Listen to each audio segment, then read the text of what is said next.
115. Assim organizar a nossa vida que ela seja para os outros um mistério, que quem melhor nos conheça, apenas nos desconheça de mais perto que os outros. Eu assim talhei a minha vida, quase que sem pensar nisso, mas tanta arte instintiva pus em fazê-lo que para mim próprio me tornei uma não de todo clara e nítida individualidade minha. 116. Escrever é esquecer. A literatura é a maneira mais agradável de ignorar a vida. A música embala, as artes visuais animam, as artes vivas, como a dança e o representar, entretêm. A primeira, porém, afasta-se da vida por fazer dela um sono. As segundas, contudo, não se afastam da vida, umas porque usam de fórmulas visíveis e portanto vitais, outras porque vivem da mesma vida humana. Não é esse o caso da literatura. Essa simula a vida. Um romance é uma história do que nunca foi e um drama é um romance dado sem narrativa. Um poema é a expressão de ideias ou de sentimentos em linguagem que ninguém emprega, pois que ninguém fala em verso. 117. A maioria da gente enferma de não saber dizer o que vê e o que pensa. Dizem que não há nada mais difícil do que definir em palavras uma espiral. É preciso, dizem, fazer no ar, com a mão sem literatura, o gesto, ascendentemente enrolado em ordem, com que aquela figura abstrata das molas ou de certas escadas se manifesta aos olhos. Mas, desde que nos lembremos que dizer é renovar, definiremos sem dificuldade uma espiral. É um círculo que sobe sem nunca conseguir acabar-se. A maioria da gente, sei bem, não ousaria definir assim, porque supõe que definir é dizer o que os outros querem que se diga, que não o que é preciso dizer para definir. Direi melhor. Uma espiral é um círculo virtual que se desdobra a subir sem nunca se realizar. Mas não, a definição ainda é abstrata. Buscarei o concreto, e tudo será visto. Uma espiral é uma cobra sem cobra enroscada verticalmente em coisa nenhuma. Toda a literatura consiste num esforço para tornar a vida real. Como todos sabem, ainda quando agem sem saber, a vida é absolutamente real, na sua realidade direta. Os campos, as cidades, as ideias, são coisas absolutamente fictícias, filhas da nossa complexa sensação de nós mesmos. São intransmissíveis todas as impressões salvo se as tornarmos literárias. As crianças são muito literárias porque dizem como sentem e não como deve sentir quem sente segundo outra pessoa. Uma criança, que uma vez ouvi, disse, querendo dizer que estava à beira de chorar, não tenho vontade de chorar, que é como diria um adulto, isto é, um estúpido, se não isto, tenho vontade de lágrimas. E esta frase, absolutamente literária, a ponto de que seria afetada num poeta célebre, se ele a pudesse dizer, refere resolutamente à presença quente das lágrimas a romper das pálpebras conscientes da amargura líquida. Tenho vontade de lágrimas. Aquela criança pequena definiu bem a sua espiral. Dizer. Saber existir pela voz escrita e a imagem intelectual. Tudo isto é quanto a vida vale. O mais é homens e mulheres, amores supostos e vaidades factícias, subterfúgios da digestão e do esquecimento, gentes remexendo-se, como bichos quando se levanta uma pedra, sob o grande pedregulho abstrato do céu azul sem sentido. 118. Que me pesa que ninguém leia o que escrevo. Escrevo para me distrair de viver, e publico-o porque o jogo tem essa regra. Se amanhã se perdessem todos os meus escritos, teria pena. Mas, creio bem, não com pena violenta e louca como seria de supor, pois que em tudo ia toda a minha vida. Não é outra, pois, que a mãe, morto o filho, meses depois estar aí, e é a mesma. A grande terra que serve os mortos serviria, menos maternalmente, esses papéis. Tudo não importa e creio bem que houve quem visse a vida sem uma grande paciência para essa criança acordada e com grande desejo do sossego de quando ela, enfim, se tenha ido deitar. 119. Foi sempre com desgosto que li no diário de Amiel as referências que lembram que ele publicou livros. A figura quebra-se ali. Se não fora isso, que grande! O diário de Amiel doeu-me sempre pela minha causa.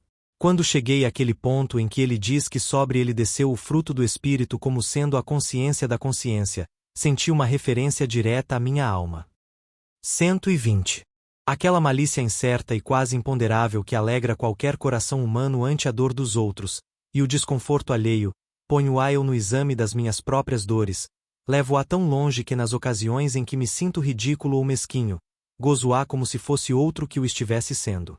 Por uma estranha e fantástica transformação de sentimentos, acontece que não sinto essa alegria maldosa e humaníssima perante a dor e o ridículo alheio.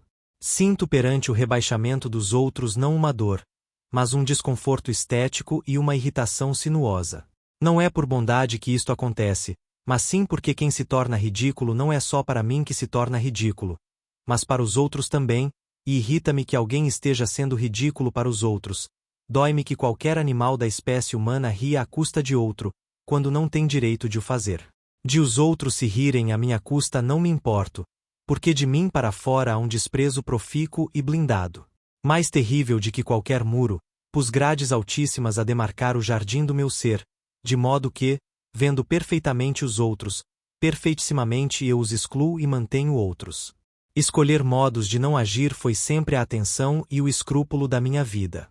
Não me submeto ao Estado nem aos homens. Resisto inertemente.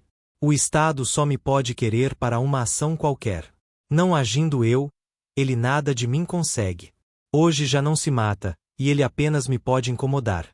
Se isso acontecer, terei que blindar mais o meu espírito e viver mais longe adentro dos meus sonhos. Mas isso não aconteceu nunca. Nunca me apoquentou o Estado. Creio que a sorte soube providenciar. 121. Como todo indivíduo de grande mobilidade mental, tenho um amor orgânico e fatal à fixação. Abomino a vida nova e o lugar desconhecido. 122. A ideia de viajar nauseia-me. Já vi tudo que nunca tinha visto. Já vi tudo que ainda não vi.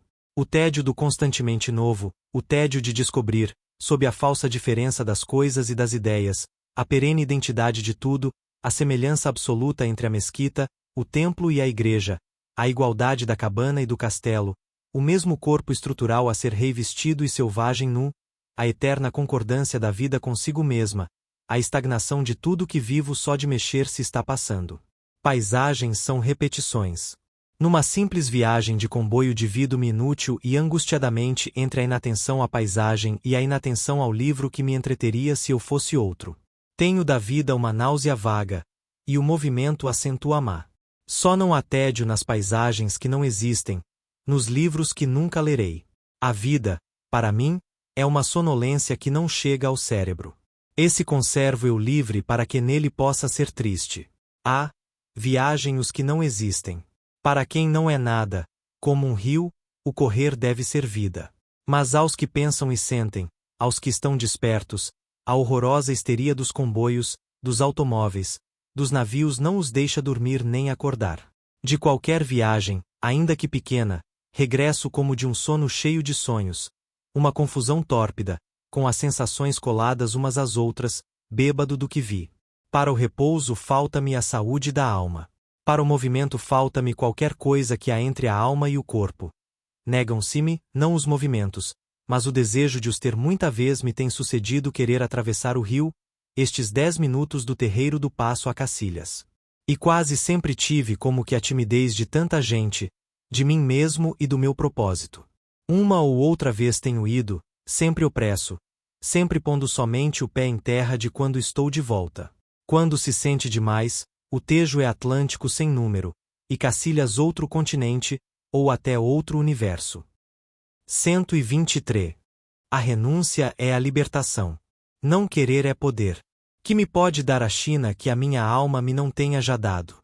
E, se a minha alma mo não pode dar, como mo dará a China? Se é com a minha alma que verei a China, se a vir, poderei ir buscar riqueza ao Oriente, mas não riqueza de alma, porque a riqueza da minha alma sou eu, e eu estou onde estou, sem Oriente ou com ele. Compreendo que viaje quem é incapaz de sentir. Por isso são tão pobres sempre como livros de experiência os livros de viagens, valendo somente pela imaginação de quem os escreve. E se quem os escreve tem imaginação, tanto nos pode encantar com a descrição minuciosa, fotográfica a estandartes, de paisagens que imaginou, como com a descrição, forçosamente menos minuciosa, das paisagens que supus ver. Somos todos míopes, exceto para dentro. Só o sonho vê com o olhar. No fundo, há na nossa experiência da Terra duas coisas só: o universal e o particular. Descrever o universal é descrever o que é comum a toda a alma humana e a toda a experiência humana. O céu vasto, com o dia e a noite que acontecem dele e nele. O correr dos rios, todos da mesma água sororal e fresca. Os mares, montanhas tremulamente extensas, guardando a majestade da altura no segredo da profundeza.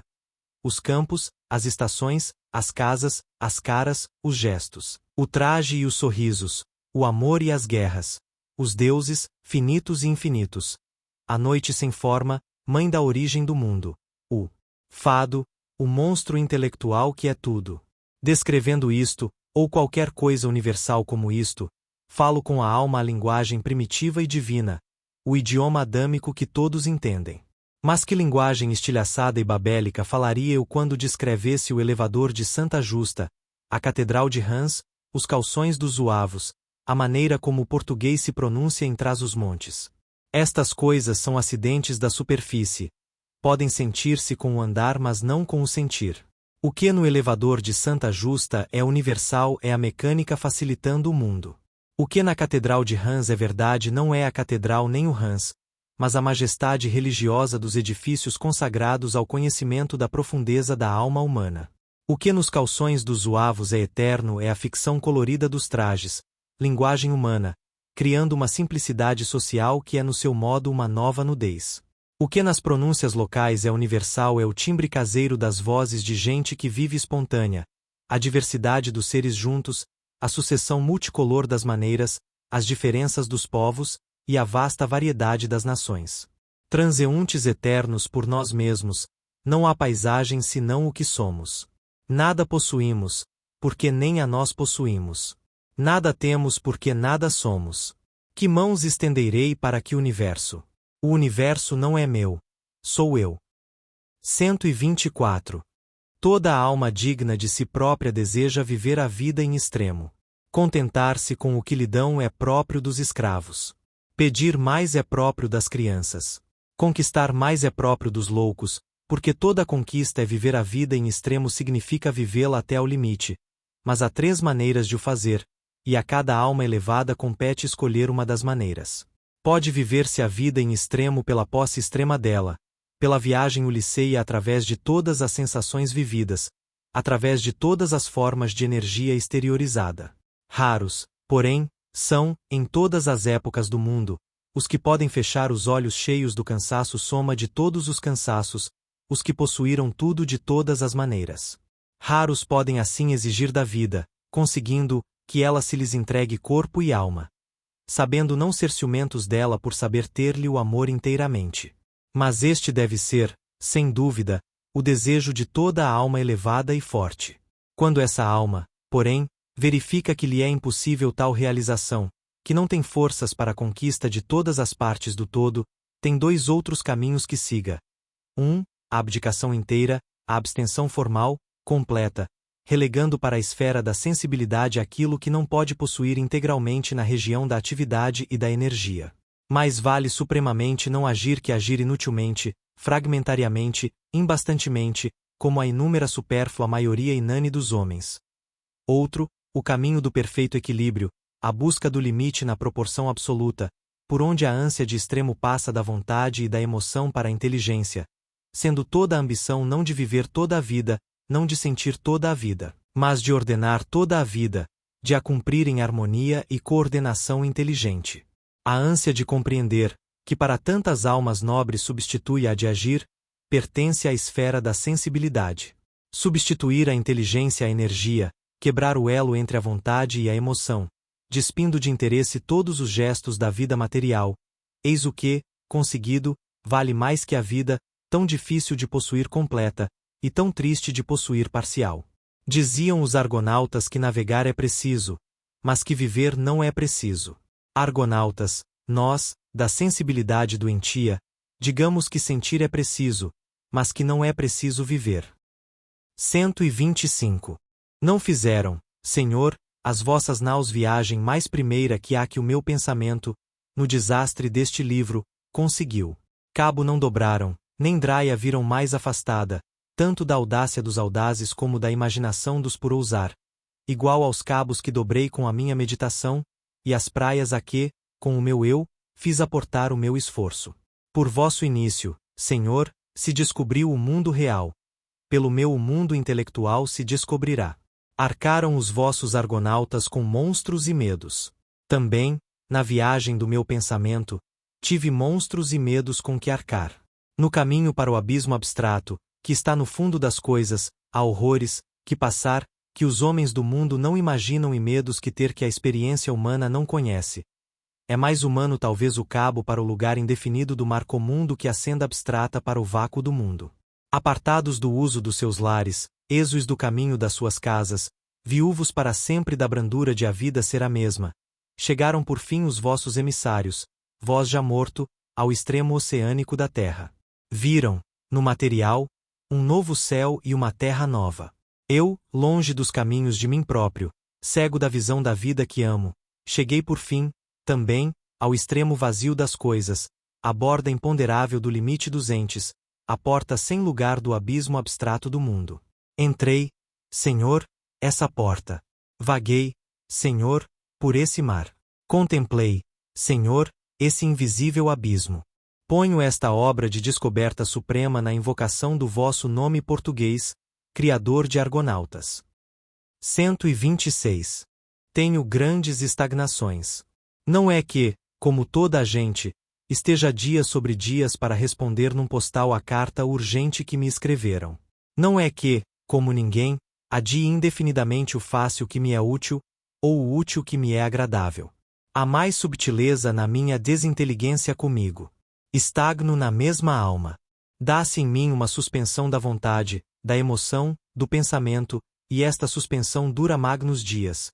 Só a vida vegetativa da alma, a palavra, o gesto, o hábito, me exprimem eu para os outros, e, através deles, para mim. Nesses períodos da sombra, sou incapaz de pensar, de sentir, de querer. Não sei escrever mais que algarismos, ou riscos. Não sinto, e a morte de quem amasse far-me-ia a impressão de ter sido realizada numa língua estrangeira. Não posso, é como se dormisse e os meus gestos, as minhas palavras, os meus actos certos, não fossem mais que uma respiração periférica, instinto rítmico de um organismo qualquer. Assim se passam dias sobre dias, nem sei dizer quanto da minha vida, se somasse, se não haveria passado assim. Às vezes ocorre-me que, quando dispo esta paragem de mim, talvez não esteja na nudez que suponho, e haja ainda vestes impalpáveis a cobrir a eterna ausência da minha alma verdadeira. Ocorre-me que pensar, sentir, querer também podem ser estagnações, perante um mais íntimo pensar, um sentir mais meu, uma vontade perdida algures no labirinto do que realmente sou. Seja como for deixo que seja. E ao Deus, ou aos deuses, que haja, largo da mão o que sou, conforme a sorte manda e o acaso faz, fiel a um compromisso esquecido. 127. Não me indigno, porque a indignação é para os fortes. Não me resigno, porque a resignação é para os nobres. Não me calo, porque o silêncio é para os grandes. E eu não sou forte, nem nobre, nem grande. Sofro e sonho. Queixo-me porque sou fraco e, porque sou artista, entretenho-me a tecer musicais as minhas queixas e a arranjar meus sonhos conforme me parece melhor a minha ideia de os achar belos. Só lamento o não ser criança, para que pudesse crer nos meus sonhos, o não ser doido para que pudesse afastar da alma de todos os que me cercam, e tomar o sonho por real. Viver demasiado os sonhos deu-me este espinho a rosa falsa da minha sonhada vida. Que nem os sonhos me agradam, porque lhes acho defeitos. Nem com pintar esse vidro de sombras coloridas me oculto o rumor da vida alheia ao meu olhá-la, do outro lado. Ditosos os fazedores de sistemas pessimistas. Não só se amparam de ter feito qualquer coisa, como também se alegram do explicado, e se incluem na dor universal. Eu não me queixo pelo mundo. Não protesto em nome do universo. Não sou pessimista. Sofro e queixo-me. Mas não sei se o que há de mal é o sofrimento nem sei se é humano sofrer. Que me importa saber se isso é certo ou não? Eu sofro, não sei se merecidamente. Corça perseguida. Eu não sou pessimista, sou triste. 128. Repudiei sempre que me compreendessem. Ser compreendido é prostituir-se. Prefiro ser tomado a sério como o que não sou, ignorado humanamente, com decência e naturalidade. Nada poderia indignar-me tanto como se no escritório me estranhassem. Quero gozar comigo a ironia de me não estranharem. Quero o cilício de me julgarem igual a eles. Quero a crucifixão de me não distinguirem. Há martírios mais subtis que aqueles que se registam dos santos e dos eremitas. Há suplícios da inteligência como os há do corpo e do desejo. E desses, como dos outros, suplícios há uma volúpia. 129. O moço atava os embrulhos de todos os dias no frio crepuscular do escritório vasto. Que grande trovão, disse para ninguém, com um tom alto de bons dias, o crudelíssimo bandido. O meu coração começou a bater de novo. O apocalipse tinha passado. Fez-se uma pausa. E com que alívio, luz forte e clara, espaço, trovão duro. Este troar próximo já afastado nos aliviava do que houvera. Deus cessara. Senti-me respirar com os pulmões inteiros. Reparei que estava pouco ar no escritório. Notei que havia ali outra gente, sem ser o moço. Todos tinham estado calados. Soou uma coisa trêmula e crespa. Era a grande folha espessa do rasão que o Moreira virara para diante, bruscamente, para verificar. 130. Penso, muitas vezes, em como eu seria se, resguardado do vento da sorte pelo biombo da riqueza, nunca houvesse sido trazido, pela mão moral do meu tio, para um escritório de Lisboa, nem houvesse ascendido dele para outros, até este píncaro barato de bom ajudante de guarda-livros, com um trabalho como uma certa cesta e um ordenado que dá para estar a viver. Sei bem que, se esse passado que não foi tivesse sido, eu não seria hoje capaz de escrever estas páginas, em todo o caso melhores, por algumas, do que as nenhumas que em melhores circunstâncias não teria feito mais que sonhar. É que a banalidade é uma inteligência e a realidade, sobretudo se é estúpida ou áspera, um complemento natural da alma. Devo ao ser guarda-livros grande parte do que posso sentir e pensar como a negação e a fuga do cargo. Se houvesse de inscrever, no lugar sem letras de resposta a um questionário, a que influências literárias estava grata a formação do meu espírito, abriria o espaço ponteado com o nome de Cesário Verde, mas não o fecharia sem nele inscrever os nomes do patrão Vasques, do guarda-livros Moreira, do Vieira Caixeiro de Praça e do Antônio Moço do escritório. E a todos poria, em letras magnas, o endereço-chave Lisboa. Vendo bem, tanto o Cesário Verde como estes foram para minha visão do mundo coeficientes de correção. Creio que é esta frase, cujo sentido exato evidentemente ignoro, com que os engenheiros designam o tratamento que se faz à matemática para ela poder andar até a vida. Se é, foi isso mesmo. Se não é, passe por o que poderia ser, e a intenção valha pela metáfora que falhou. Considerando, aliás, e com a clareza que posso, o que tem sido aparentemente a minha vida, vejo-a como uma coisa colorida, capa de chocolate ou anilha de charuto, varrida, pela escova leve da criada que escuta de cima, da toalha a levantar para pá de lixo das migalhas, entre as codeias da realidade propriamente dita. Destaca-se das coisas cujo destino é igual por um privilégio que vai ter a pá também. E a conversa dos deuses continua por cima do escovar, indiferente a esses incidentes do serviço do mundo. Sim, se eu tivesse sido rico, resguardado, escovado, ornamental, não teria sido nem esse breve episódio de papel bonito entre migalhas. Teria ficado num prato da sorte, não, muito obrigado, e recolheria ao aparador para envelhecer.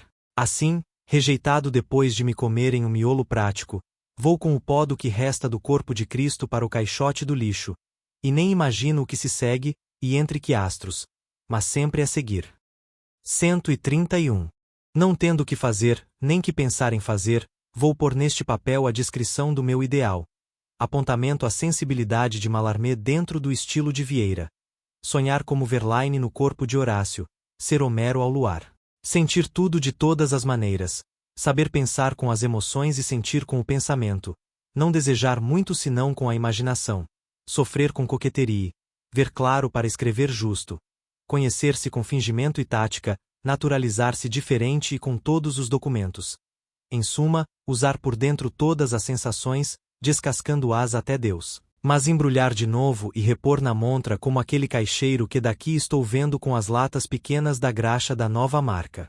Todos estes ideais, possíveis ou impossíveis, acabam agora.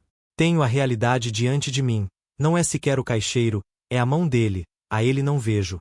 Tentáculo absurdo de uma alma com família e sorte, que faz trejeitos de aranha sem teia nó esticar-se da reposição cá à frente.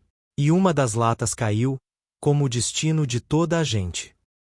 132. Quanto mais contemplo o espetáculo do mundo, e o fluxo e refluxo da mutação das coisas, mais profundamente me compenetro da ficção ingênita de tudo, do prestígio falso da pompa de todas as realidades. E nesta contemplação, que a todos, que refletem, uma ou outra vez terá sucedido, a marcha multicolor dos costumes e das modas, o caminho complexo dos progressos e das civilizações, a confusão grandiosa dos impérios e das culturas. Tudo isso me aparece como um mito e uma ficção, sonhado entre sombras e esquecimentos. Mas não sei se a definição suprema de todos esses propósitos mortos, até quando conseguidos, deve estar na abdicação estática do Buda, que, ao compreender a vacuidade das coisas, se ergueu do seu êxtase dizendo já sei tudo, ou na indiferença demasiado experiente do imperador severo. Omnia fui, nial expedit, fui tudo, nada vale a pena. 133. O mundo, monturo de forças instintivas, que em todo caso brilha ao sol com tons palhetados de ouro claro e escuro. Para mim, se considero, pestes, tormentas, guerras, são produtos da mesma força cega, operando uma vez através de micróbios inconscientes, outra vez através de raios e águas inconscientes, outra vez através de homens inconscientes. Um terremoto e um massacre não têm para mim diferença se não há que há entre assassinar com uma faca e assassinar com um punhal. O monstro imanente nas coisas tanto se serve, para o seu bem ou o seu mal, que, ao que parece, lhe são indiferentes, da deslocação de um pedregulho na altura ou da deslocação do ciúme ou da cobiça num coração. O pedregulho cai, e mata um homem. A cobiça ou o ciúme armam um braço, e o braço mata um homem. Assim é o mundo, monturo de forças instintivas, que todavia brilha ao sol com tons palhetados de ouro claro e escuro. Para fazer face à brutalidade de indiferença, que constitui o fundo visível das coisas, descobriram os místicos que o melhor era repudiar. Negar o mundo, virar-se dele como de um pântano a cuja beira nos encontrássemos. Negar como Buda, negando-lhe a realidade absoluta. Negar como Cristo, negando-lhe a realidade relativa. Negar. Não pedi à vida mais do que ela me não exigisse nada. À porta da cabana que não tive sentei-me ao sol que nunca houve, e gozei a velhice futura da minha realidade cansada, com o prazer de a não ter ainda. Não ter morrido ainda basta para os pobres da vida, e ter ainda a esperança para contente com o sonho só quando não estou sonhando, contente com o mundo só quando sonho longe dele. Pêndulo oscilante, sempre movendo-se para não chegar, indo só para voltar, preso eternamente à dupla fatalidade de um centro e de um movimento inútil. 134. Busco-me e não me encontro. Pertenço a horas crisântemos, nítidas em alongamentos de jarros. Devo fazer da minha alma uma coisa decorativa. Não sei que detalhes demasiadamente pomposos e escolhidos definem o feitio do meu espírito. O meu amor ao ornamental é, sem dúvida, porque sinto nele qualquer coisa de idêntico à substância da minha alma. 135. As coisas mais simples, mais realmente simples, que nada pode tornar semisimples, torna-mas complexas o eu vivê-las. Dar a alguém os bons dias por vezes intimida-me. Seca-se-me a voz, como se houvesse uma audácia estranha em ter essas palavras em voz alta. É uma espécie de pudor de existir, não tem outro nome. A análise constante das nossas sensações cria um modo novo de sentir, que parece artificial a quem analise só com a inteligência, que não com a própria sensação. Toda a vida fui fútil metafisicamente, sério a brincar. Nada fiz a sério, por mais que quisesse. Divertiu-se em mim comigo um destino malem. Ter emoções de chita, ou de seda, ou de brocado. Ter emoções descritíveis assim. Ter emoções descritíveis. Sobe por mim na alma um arrependimento que é de Deus por tudo, uma paixão surda de lágrimas pela condenação dos sonhos na carne dos que o sonharam. E odeio sem ódio todos os poetas que escreveram versos, todos os idealistas que fizeram ver o seu ideal, todos os que conseguiram o que queriam. Vagueio indefinidamente nas ruas sossegadas, ando até cansar o corpo em acordo com a alma. Dói-me até aquele extremo da dor conhecida que tem um gozo em sentir-se, uma compaixão materna por si mesma, que é musicada e indefinível. Dormir. Adormecer. Sossegar. Ser uma consciência abstrata de respirar sossegadamente, sem mundo, sem astros, sem alma. Mar morto de emoção refletindo uma ausência de estrelas. 136. O peso de sentir. O peso de ter que sentir. 137. A hiperacuidade não sei se das sensações, se da só expressão delas, ou se, mais propriamente, da inteligência que está entre umas e outra e forma do propósito de exprimir a emoção fictícia que existe só para ser expressa. Talvez não seja mais em mim que a máquina de revelar quem não sou. 138. Há uma erudição do conhecimento, que é propriamente o que se chama erudição, e há uma erudição do entendimento, que é o que se chama cultura. Mas há também uma erudição da sensibilidade. A erudição da sensibilidade nada tem a ver com a experiência da vida. A experiência da vida nada ensina, como a história nada informa.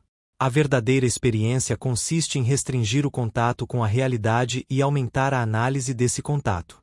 Assim a sensibilidade se alarga e aprofunda, porque em nós está tudo.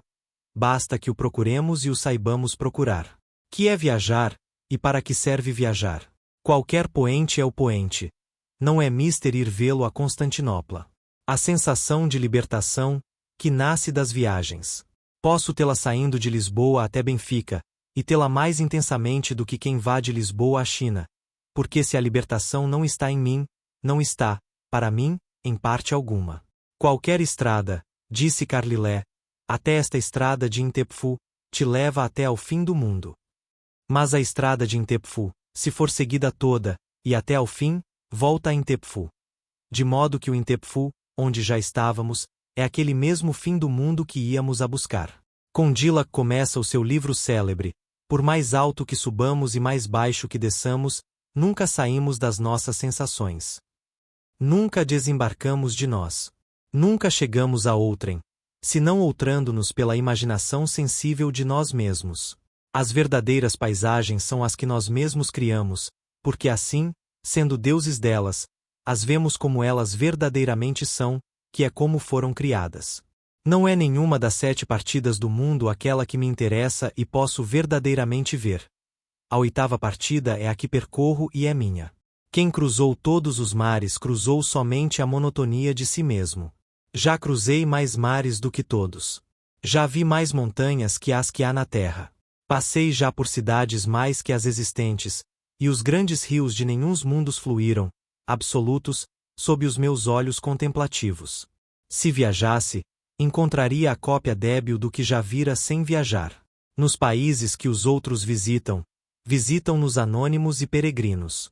Nos países que tenho visitado, tenho sido, não só o prazer escondido do viajante incógnito, mas a majestade do rei que ali reina, e o povo cujo uso ali habita, e a história inteira daquela nação e das outras. As mesmas paisagens, as mesmas casas eu as vi porque as fui, feitas em Deus com a substância da minha imaginação. 139. Há muito tempo que não escrevo.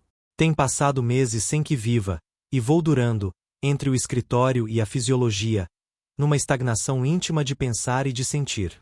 Isto, infelizmente, não repousa. No apodrecimento a fermentação. Há muito tempo que não só não escrevo, mas nem sequer existo. Creio que mal sonho. As ruas são ruas para mim. Faço o trabalho do escritório com consciência só para ele, mas não direi bem sem me distrair.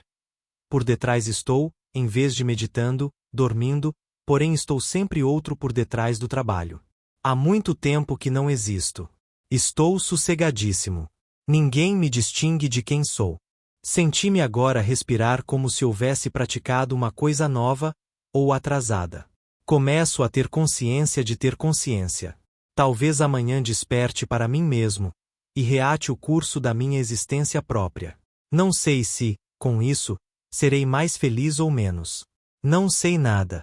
Ergo a cabeça de passeante e vejo que, sobre a encosta do castelo, o poente oposto arde em dezenas de janelas, num revérbero alto de fogo frio. A roda desses olhos de chama dura toda a encosta é suave do fim do dia. Posso ao menos sentir-me triste, e ter a consciência de que, com esta minha tristeza, se cruzou agora, visto com ouvido, o som súbito do elétrico que passa, a voz casual dos conversadores jovens, o sussurro esquecido da cidade viva. Há muito tempo que não sou eu. 140. Acontece-me às vezes, e sempre que acontece é quase de repente, surgir-me no meio das sensações um cansaço tão terrível da vida que não há sequer hipótese de acto com que dominá-lo. Para o remediar o suicídio parece incerto, a morte, mesmo suposta a inconsciência, ainda pouco. É um cansaço que ambiciona, não o deixar de existir, o que pode ser ou pode não ser possível. Mas uma coisa muito mais horrorosa e profunda, o deixar de sequer ter existido, o que não há maneira de poder ser. Creio entrever, por vezes, nas especulações, em geral confusas, dos índios, qualquer coisa desta ambição mais negativa do que o nada. Mas ou lhes falta a agudeza de sensação para relatar assim o que pensam, ou lhes falta a acuidade de pensamento para sentir assim o que sentem. O facto é que o que neles entrevejo não vejo. O facto é que me creio o primeiro a entregar a palavras o absurdo sinistro desta sensação sem remédio. E curoá com o escrevê-la. Sim, não há desolação, se é profunda deveras, desde que não seja puro sentimento, mas nela participe a inteligência, para que não haja o remédio irônico de a dizer. Quando a literatura não tivesse outra utilidade, esta, embora para poucos, teria. Os males da inteligência, infelizmente, doem menos que os do sentimento, e os do sentimento, infelizmente, menos que os do corpo. Digo infelizmente porque a dignidade humana exigiria o avesso. Não há sensação angustiada do mistério que possa doer como o amor, o ciúme, a saudade, que possa sufocar como o medo físico intenso, que possa transformar como a cólera ou a ambição. Mas também nenhuma dor das que esfacelam a alma consegue ser tão realmente dor como a dor de dentes, ou a das cólicas, ou, suponho, a dor de parto. De tal modo somos constituídos que a inteligência que enobrece certas emoções ou sensações, e as eleva acima das outras, as deprime também se estende a sua análise e a comparação entre todas. Escrevo como quem dorme, e toda a minha vida é um recibo por assinar. Dentro da capoeira de onde irá matar, o galo canta hinos à liberdade porque lhe deram 2 poleiros. 141. Paisagem de chuva. Em cada pingo de chuva a minha vida falhada chora na natureza. Há qualquer coisa do meu desassossego no gota a gota, na bátega com que a tristeza do dia se destorna inutilmente por sobre a terra. Chove tanto, tanto. A minha alma é úmida de ouvi-lo. Tanto. A minha carne é líquida e aquosa em torno à minha sensação dela. Um frio desassossegado põe mãos gélidas em torno ao meu pobre coração. As horas cinzentas alongam-se, emplaniciam-se no tempo. Os momentos arrastam-se. Como chove. As biqueiras golfam torrentes mínimas de água sempre súbitas. Desce pelo meu saber que há canos um barulho perturbador de descida de água. Bate contra a vidraça, indolente, gemedoramente, a chuva. Uma mão fria aperta-me a garganta e não me deixa respirar a vida. Tudo morre em mim, mesmo o saber que posso sonhar. De nenhum modo físico estou bem. Todas as maciezas em que me reclino têm arestas para minha alma. Todos os olhares para onde olho estão tão escuros de lhes bater esta luz empobrecida do dia para se morrer sem dor. 142. O que há de mais reles nos sonhos é que todos os têm. Em qualquer coisa pensa no escuro o moço de fretes que modorra de dia contra o candeeiro no intervalo dos carretos. Sei em que entrepensa. É no mesmo em que eu me abismo entre lançamento e lançamento no tédio estival do escritório quietíssimo. 143. Tenho mais pena dos que sonham o provável, o legítimo e o próximo, do que dos que devaneiam sobre o longínquo e o estranho. Os que sonham grandemente, ou são doidos e acreditam no que sonham e são felizes, ou são devaneadores simples, para quem o devaneio é uma música da alma, que os embala sem lhes dizer nada. Mas o que sonha o possível tem a possibilidade real da verdadeira desilusão. Não me pode pesar muito ter deixado de ser imperador romano, mas pode doer-me o nunca ter sequer falado à costureira que, cerca das 9 horas, volta sempre à esquina da direita. O sonho que nos promete o impossível já nisso nos priva dele, mas o sonho que nos promete o possível intromete-se com a própria vida e delega nela a sua solução. Um vive exclusivo e independente, o outro submisso das contingências do que acontece. Por isso amo as paisagens impossíveis e as grandes áreas desertas dos piamos onde nunca estarei. As épocas históricas passadas são de pura maravilha, pois desde logo não posso supor que se realizarão comigo. Durmo quando sonho o que não há. Vou despertar quando sonho o que pode haver. Debruço-me, de uma das janelas de sacada do escritório abandonado ao meio-dia, sobre a rua onde a minha distração sente movimentos de gente nos olhos, e os não vê, da distância da meditação. Durmo sobre os cotovelos onde o corrimão me dói, e sei de nada com um grande prometimento. Os pormenores da rua parada onde muitos andam destacam-se-me com um afastamento mental. Os caixotes apinhados na carroça, os sacos à porta do armazém do outro, e, na montra mais afastada da mercearia da esquina, o vislumbre das garrafas daquele vinho do Porto que sonho que ninguém pode comprar. Isola-se-me o espírito de metade da matéria. Investigo com a imaginação. A gente que passa na rua é sempre a mesma que passou há pouco, é sempre o aspecto flutuante de alguém, nódoas de movimento, vozes de incerteza, coisas que passam e não chegam a acontecer. Anotação com a consciência dos sentidos, antes que com os mesmos sentidos. A possibilidade de outras coisas. E, de repente, soa, de detrás de mim no escritório, a vinda metafisicamente abrupta do moço. Sinto que o poderia matar por me interromper o que eu não estava pensando. Olho, voltando-me, com um silêncio cheio de ódio, escuto antecipadamente, numa tensão de homicídio latente, a voz que ele vai usar para me dizer qualquer coisa. Ele sorri do fundo da casa e dá-me as boas tardes em voz alta. Odeio-o como ao universo. Tenho os olhos pesados de supor. 144. Depois dos dias todos de chuva, de novo o céu traz o azul, que escondera, aos grandes espaços do alto. Entre as ruas, onde as poças dormem como charcos do campo, e a alegria clara que esfria no alto, há um contraste que torna agradáveis as ruas sujas e primaveril o céu de inverno baço. É domingo e não tenho o que fazer. Nem sonhar me apetece, de tão bem que está o dia. Gozo-o com uma sinceridade de sentidos a que a inteligência se abandona. Passeio como um caixeiro liberto. Sinto-me velho, só para ter o prazer de me sentir rejuvenescer. Na grande praça dominical há um movimento solene de outra espécie de dia. Em São Domingos há a saída de uma missa, e vai começar outra. Vejo uns que saem e os que ainda não entraram, esperando por alguns que não estão vendo quem sai. Todas estas coisas não têm importância. São, como tudo no comum da vida, um sono dos mistérios e das ameias, e eu olho, como um arauto chegado, a planície da minha meditação. Outrora, criança, eu ia a esta mesma missa, ou porventura a outra, mas devia ser a esta. Punha, com a devida consciência, o meu único fato melhor, e gozava tudo, até o que não tinha razão de gozar. Vivia por fora e o fato era limpo e novo. Que mais quer quem tem que morrer e o não sabe pela mão da mãe? Outrora gozava tudo isto, por isso é só agora, talvez, que compreendo quanto gozava. Entrava para a missa como para um grande mistério, e saía da missa como para uma clareira. E assim é que verdadeiramente era, e ainda verdadeiramente é.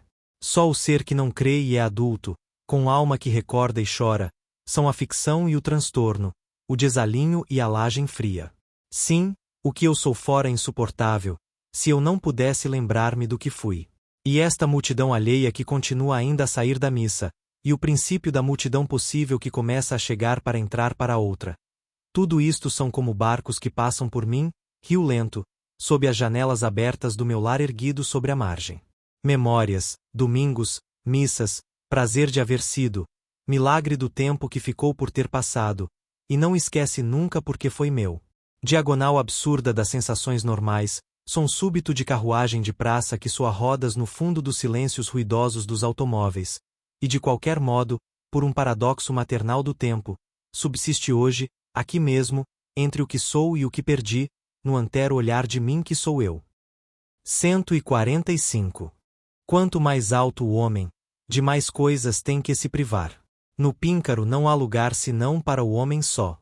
Quanto mais perfeito, mais completo, e quanto mais completo, menos outrem. Estas considerações vieram ter comigo depois de ler num jornal a notícia da grande vida múltipla de um homem célebre.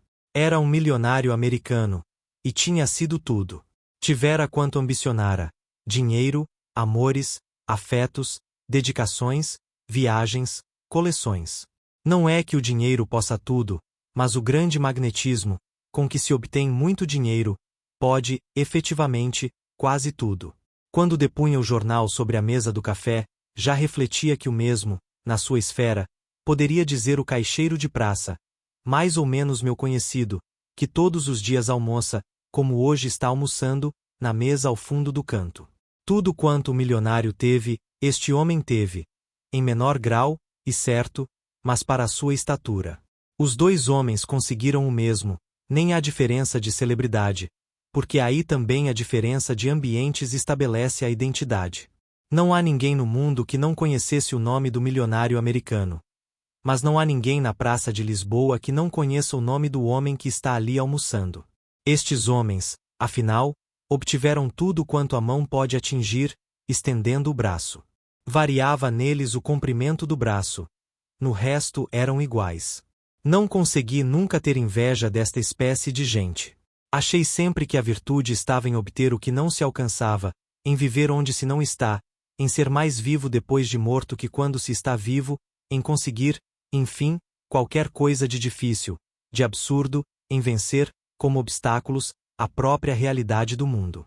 Se me disserem que é nulo o prazer de durar depois de não existir, responderei, primeiro, que não sei se o é ou não, pois não sei a verdade sobre a sobrevivência humana.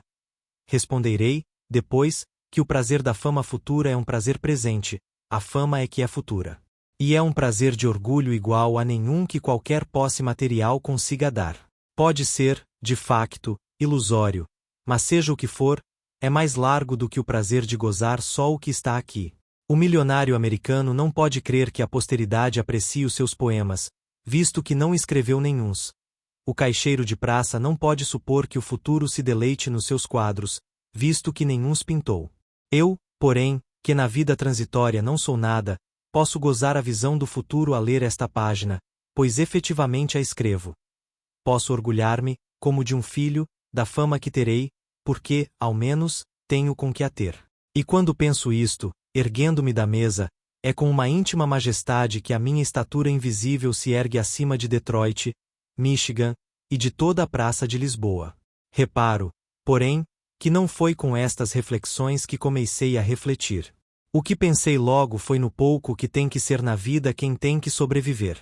Tanto faz uma reflexão como a outra, pois são a mesma. A glória não é uma medalha, mas uma moeda. De um lado tem a figura, do outro uma indicação de valor. Para os valores maiores não há moeda. São de papel e esse valor é sempre pouco. Com estas psicologias metafísicas se consolam os humildes como eu.